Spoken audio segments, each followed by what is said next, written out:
제가 자리 앉겠습니다. 요즘 인스타, 카톡, 푸사, SNS에 올라와 있는 같은 느낌의 이미지들을 여러분 보았죠? 바로 GPT. 쌤 알지만도 제발 그만 그리세요 요청한 GV 스타일의 그림입니다. 저도 개인적으로 매달 구독료를 내고 사용을 하고 있어서 수정, 다시 수정, 아니 다시 수정, 몇 번을 요청을 해서 그림을 그려보았습니다. 이 사람들 누굴까요? 알듯 말듯, 그렇죠? 바로 지난 2월 한 달 동안 나눈 사사기 시리즈의 인물들입니다. 4명의 사사. 리마인드하는 차원에서 짧게 간단하게 살펴보면 먼저 맨 왼쪽에 있는 첫 번째 사사 온니엘.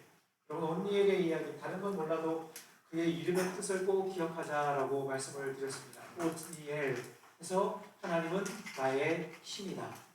당시 모두가 바알과 아세라를 자기의 힘과 능력으로 삼아 살아가던 그때에 아니야, 하나님이 나의 힘이야, 하나님이 나의 능력이야, 하나님만이 나의 도움이시야 라고 고백했던, 선포했던 지도자였습니다. 두 번째 에훗, 오른손의 아들 지파 출신의 에훗. 그는 왼손잡이였죠. 에훗의 이야기를 통해서 우리는 왼손잡이의 약점이 아니라 하나님의 능력의 오른손이 하신 놀라운 일에 대해서 살펴보았습니다.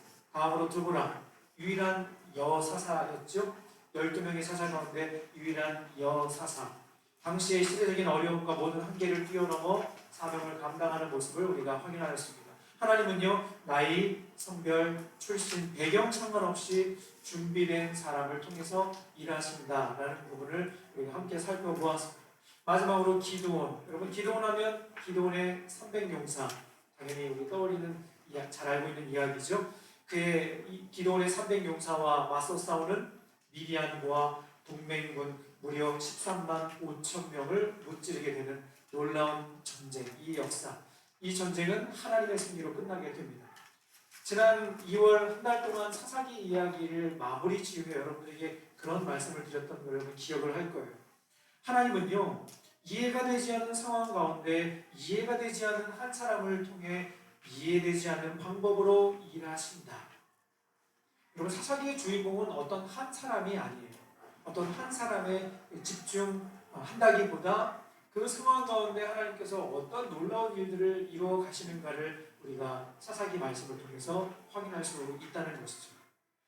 오늘 5번째로 살펴보는 사사는 그 이름도 참 낯선, 아마 처음 들어본 친구들도 있을 거고요. 먼저 말씀드리면 아마 여러분 평생, 이거는 저도 경험한 바, 평생 앞으로 신앙생활을 하면서 입다에 대한 이야기, 입다라는 사람이 어떤 인물이며 어떤 일을 했는지에 대해서 여러분 자세하게 예를 들어서라고 하는, 예를 들어 성경 인물을 이렇게 설명할 때 참 듣기 어려운 인물 중에 한 사람일 거예요. 그렇죠? 그럼 지금까지 주일학교 때 설교 들은 내용 중에 입다라는 사람에 대해서 들어본 적 거의 없죠. 그렇죠? 아마 바울, 요셉, 다윗, 베드로, 이런 사람은 1년에 한 20-30번씩 아마 귀가 간지러우실 거예요. 그렇죠? 자꾸 자기 얘기하니까. 그렇죠? 근데 입다라는 인물은 아마 정말 이런 시간이 아니면 우리가 자세히 살펴보기 어려운 인물이다 라고 설명을 먼저 드립니다. 입다의 인생을 풀어가는 핵심 키워드가 하나가 있어요. 그것은 바로 하나님의 은혜라는 거예요. 하나님의 은혜. 여러분, 성경에서 말하는 은혜라는 것은요, 받을 자격이 없는데, 내가 어떤 노력을 한 것이 아닌데 아무 조건 없이 받는 호의를 말합니다. 여러분이 고등학교를 졸업하면 가장 많이 하는 것 중에 하나가 알바예요. 그렇죠? 올해 시급이 조금 올랐죠? 만 얼마. 그렇죠? 카페나 편의점, 식당 알바를, 다양한 알바를 이렇게 찾더라고요. 그 중에 어떤 알바를 찾는가 하면, 그 검색어에 어떤 알바를 찾는가 하면 꿀 알바를 찾더라고요. 꿀 알바. 그 단어를 쓰면 요즘에 그런 게 검색이 나오나 봐요. 작년에 제가 한번 보고 소개해줄까, 작년에 여러분 선배들한테 작년에 1시간에 300만 원을 받는 알바가 있었어요. 진짜 꿀알바다 그치? 침대 회사 시몬스 회사에서 1시간 동안 주무세요. 네, 무려 300만 원 드립니다. 진짜로 뉴스 검색하면 나와요. 수만 명이 몰려들었다고 해요. 네, 1시간 자고 네, 느낌이 어땠는지 네, 얘기하는 침대가 어땠는지 네, 수면 패턴에 따라서 그걸 분석하고 이렇게 짧게 하는 그런 게 있었나 봐요. 아무튼 여러분 꿀알바가 뭐죠? 말 그대로 힘은 적게 들이고 돈은 많이 받는 가성비 알바를 꿀알바라고 하잖아요. 그렇죠? 여러분도 수능을 마치면 알바를 하게 될 텐데 어느 날 사장님이 뜬금없이 야 오늘은 너무 수고했다. 1030원이 아니라 2만 원을 딱 챙겨주시는 거야. 지급으로. 그날 바로 봉투에 넣어서 탁 주시는 거야. 여러분 기분이 어떨까? 지금은 감이 안 오지 그치? 엄마 카드 긁으니까 감이 오겠니 그치? 10,000원의 소중함 잘 모르잖아 그치? 네. 알바하다가 손님이 던진 숟가락에 맞아봐야 그렇죠? 네. 짜증내는 그 진상 손님 응대해봐야 커피 나르다가 이거 왜 이런 거예요? 물어줘요 이런 경험해봐야 네. 아 세상은 쉽지 않구나 여러분들이 아마 경험하게 될 거예요. 그렇게 수고하는 여러분에게 알바비를 그냥 이유 없이 딱 인상해서 그것도 그냥 그날 월급을 주는 게 아니라 그날 여러분 통장에 막 쏴준다 그러면 여러분 기분이 좋을 거예요. 그렇죠? 아직도 감이 안 온다 그렇죠? 고생해 보세요 나중에. 그러면 아무 조건 없이 대가 없이 받는 것이 바로 은혜라는 거예요. 하나님의 은혜를 이런 것으로 설명할 수는 없어요. 조금의 이해를 돕기 위해서 여러분들에게 예를 하나 들어드린 건데요. 참고만 하면 좋을 것 같아요. 영어로 보면 영어로 은혜를 그레이스라고 하죠. 그리고 신약 성경이 기록된 헬라어의 이 은혜라는 단어를 카리스라는 단어를 써요. 카리스라는 단어의 뜻이 무엇인가 하면 같이 한번 읽어볼까요? 시작! 받을 자격이 없음에도 불구하고 하나님이 주시는 선물이라고 정의할 수 있습니다. 대표적인 성경 구절이 로마서 3장 24절 말씀 같이 한번 읽어볼까요? 순전히 은혜로 그분은 우리를 그분 앞에 바로 세워주셨습니다. 이는 전적으로 그분의 선물입니다. 여러분 우리가 하나님께 받은 은혜는 우리가 무언가를 잘해서 여러분 우리가 받은 구원의 선물은 우리가 어떤 행위를 통해서 어떤 대가를 지불해서 우리 스스로 어떤 무언가를 지불해서 얻어낸 것이 절대 아니라는 거죠. 전적인 하나님의 호의, 하나님의 선물 그것을 성경에서 말하는 은혜라고 설명할 수 있습니다. 여러분 하나님의 은혜로밖에 설명이 안 되는 입다의 이야기를 한번 살펴보도록 할게요. 입다의 스토리를 풀어가는 핵심 키워드가 뭐라고 그랬죠? 은혜라고 했어요. 하나님의 은혜. 왜 그런가? 그 이유는 본문 하나씩 살펴보며 나누도록 하겠습니다. 사실 입다의 스토리는 우리가 지금까지 신앙생활 하면서 말씀드린 것처럼 입다에 대한 이 배경 지식이 사실 거의 없어요. 그렇죠? 다음 주에 나눌 삼손 하면은 한마디씩 할 얘기가 있을 거예요. 그렇죠? 삼손 하면 뭐가 떠오르니? 네. 삼손은 무슨 잘못을 했니? 이게 다 그래도 많이 들어봐서 내용은 알 텐데 입다에 대해서는 우리가 잘 모르는 것이 사실이에요. 오늘 몇 가지 사건을 함께 살펴보게 될 텐데 그래서 입다의 삶을 하나님의 은혜라고 말하는구나 라는 것을 우리가 확인할 수 있다는 겁니다. 그에 앞서서 여러분 오늘부터 해서 3주 동안 사사기 말씀을 또 살펴보게 될 텐데 여러분 사사기에 나오는 반복되는 패턴이 있다고 했죠. 그렇죠? 패턴. 핸드폰 풀 때 여는 패턴처럼 사사기를 읽을 때 동일하게 나오는 패턴이 있습니다. 변함없이 등장하는 단어와 표현이 있습니다. 사사기 10장 6절 말씀 같이 읽어보겠습니다. 시작! 그 후에 이스라엘 자손이 또다시 하나님 보시기에 악을 행했다. 그들은 바알 신들과 아스타롯 여신들 곧 아람과 시돈과 모압의 신들 암몬 사람과 블레셋 사람의 신들을 섬겼다. 그들은 금세 하나님을 버리고 떠나버렸다. 저는 이 구절을 읽으면서 새롭게 깨닫게 된 게 있어요. 이야, 예전에는 우상의 숫자가 그렇게 많지 않았는데 지금 읽어보니까 완전 우상 종합 패키지로 지금 섬기고 있어요. 패키지 세트로 지금 이스라엘 백성들이 우상을 섬기고 있는 모습을 확인할 수 있습니다. 근데 더 심각한 건 뭔 줄 아세요? 하나님의 반응이에요. 이전과 다른 하나님의 반응 앞에 우리는 순간 멈칫하게 된다는 거예요. 하나님이 뭐라고 반응하셨는가, 어떻게 반응하셨는가. 사사기 10장 13절 말씀 같이 읽어보겠습니다. 시작. 그런데도 너희는 나를 떠나 반역하고 이제 나는 더 이상 너희를 구원하지 않겠다. 목사님 패턴있다면서요? 이거 아닌데요? 제가 알던 하나님이 아닌데요? 이상한데요? 패턴대로라면 용서해 주셔야 되는데, 회복시켜 주신다고 말씀하셔야 되는데, 지금 하나님 뭐라고 그랬어요? 더 이상 너희를 구원하지 않겠다. 자, 여기서 퀴즈. 이것이 하나님의 진심일까요? 네, 너무 잘 알아. 네, 너무 잘 알아. 여러분, 하나님도 참을 만큼 참으셔서 더 이상은 안 된다. 손.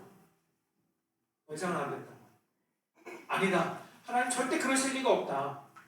내가 아는 하나님은 절대 그런 분이 아니다. 손. 그렇죠. 둘 중에 하나는 손 들어야 되는데, 그렇죠? 듣고 있니? 네. 둘 중에 하나는 손 들어야 되는데, 그렇죠? 아마 대부분 두 번째 마음의 손을 들었을 거예요. 그렇죠? 내가 아는 하나님은 그런 하나님이 아니다. 목사님이 성경에서 뭐 잘못 나온 거 아니에요? 다른 이야기 아니에요? 이제 나는 더 이상 너희를 구원하지 않겠다. 여러분, 하나님 너무 잘 알고 계신 것 같아요. 이 상황을 굳이 비유로 설명하자면, 여러분이 어렸을 때 진짜 부모님이 참다 여러분 부모님 열받게 하는 방법 알잖아요, 그렇죠? 선 이렇게 가끔은 선을 넘을 때가 있잖아요, 그렇죠? 그때 엄마나 아빠가 하시는 멘트가 있어요. 이 멘트를 주면, 이 멘트가 나오면 진짜 열받으시는 거예요. 어떤 멘트? 그럴 거면 나가! 듣겨! 네. 나가, 이 자식아! 네. 그럴 거면 나가! 네. 야, 다른 때는 말 안 듣다가 이럴 때 또 말 잘 듣는 친구도 있더라고요. 엄마가 나가라고 그랬어. 지금 아빠가 나가라고 다시 말씀해보세요. 나가! 이 자식아! 나가라고 그랬어요. 그래갖고 주섬주섬 추운데 영하 10도인데 모자티 하나 입고 나왔다가 다시 들어가야 되잖아요. 그렇지? 그런 경험 안 해봤어요?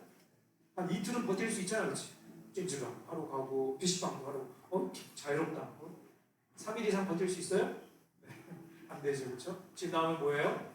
네, 맞아요. 그렇죠. 여러분의 부모님이 화가 나셔서 여러분들에게 하시는 말씀, 그럴 거면 집 나가 애기야. 네. 여러분, 그게 집을 나가라고 하시는 거예요? 아니면 제발 정신 차려, 제발 정신 차려 이 자식아, 그러는 거예요?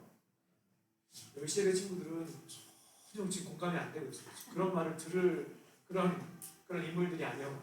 너무 다 착해. 그렇죠? 예 어머니, 예 아멘. 다 그런 표정이라서 지금 내가 하는 말이 무슨 말인지 잘 이해가 안 되는 것 같아요. 너무 늦게 나가지 마시고요. 일찍 나갔다 오시는 것도 괜찮은 것 같아요. 늦게 나가면요, 더 이상한 거거든요.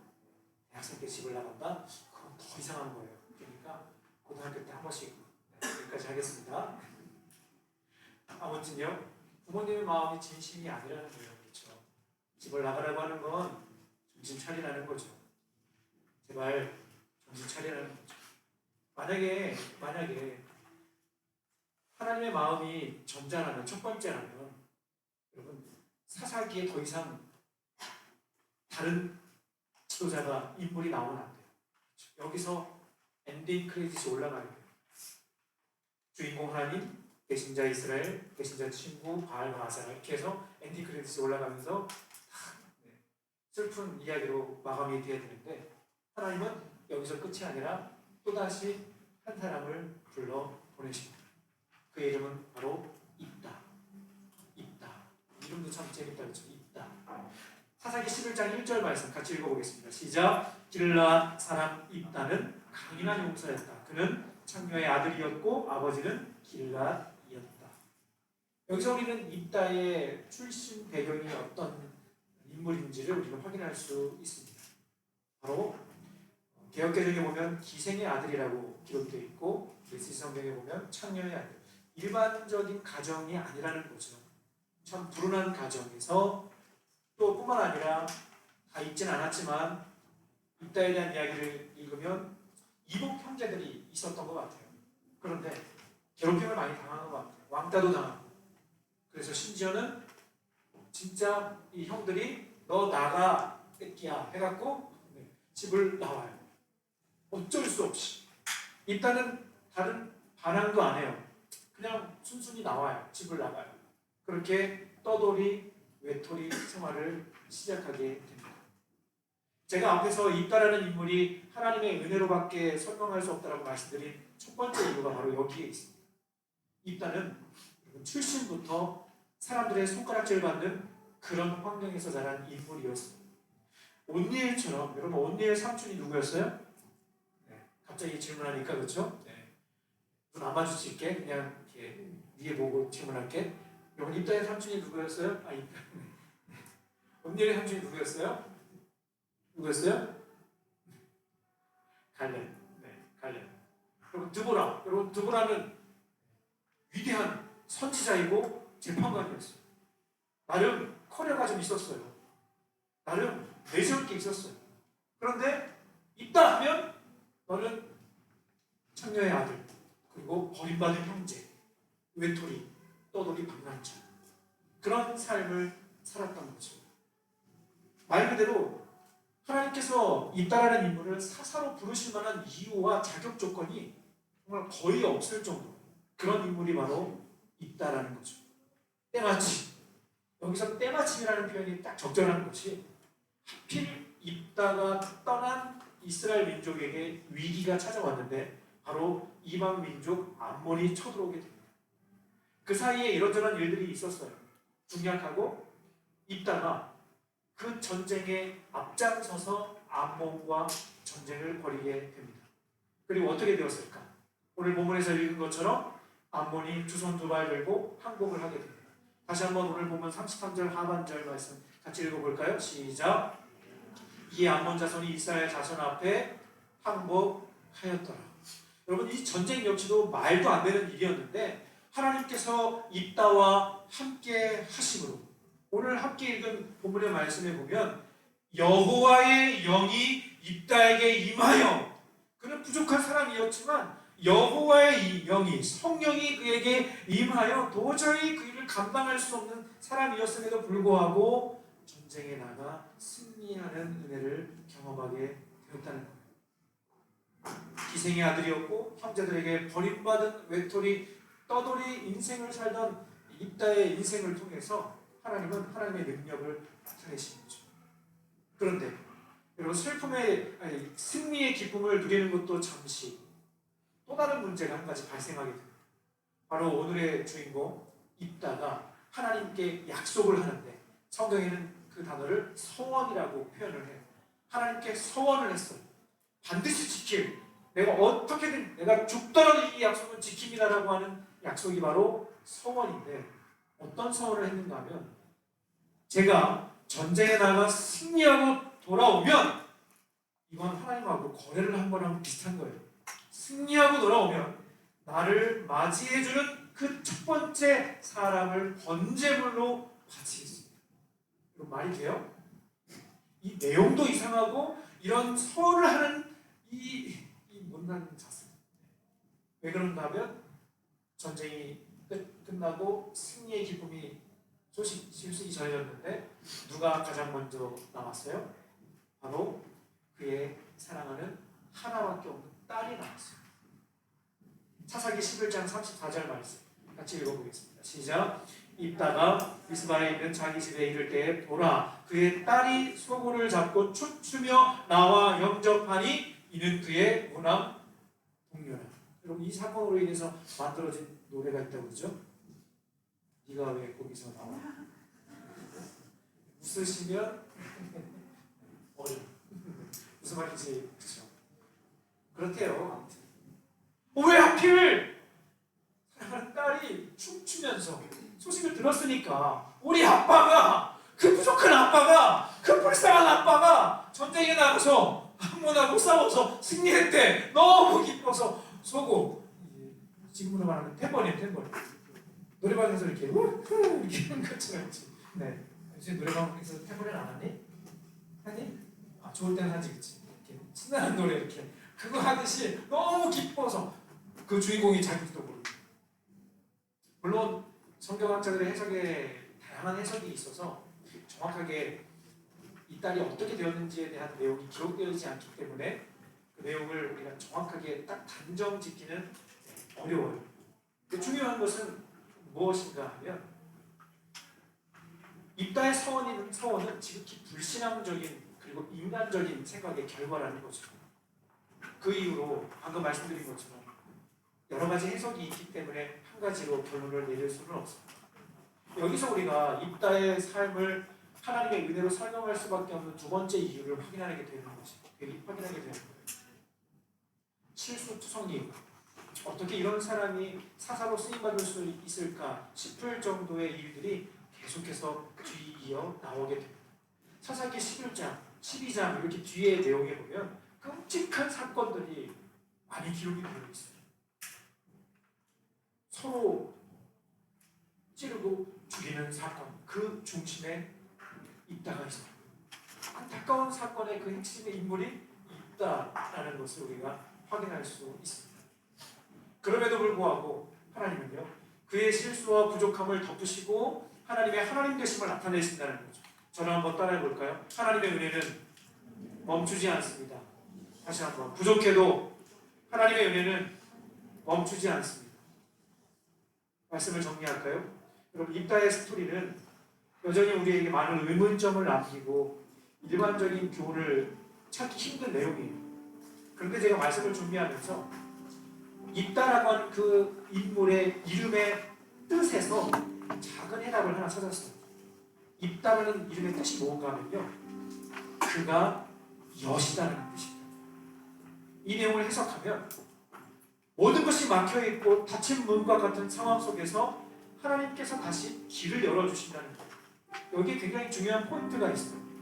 입다라는 인물은 한계가 많은 사람이었고 하지 말아야 할 소원까지 하는 등 실수투성이었어요. 그러나 하나님은 그의 자녀 이스라엘 백성들을 사랑하기로 작정을 하셨고 구원하기로 결심하셨기 때문에 그런 사람까지도 하나님은 품어주시고 사용해 주신다는 거죠.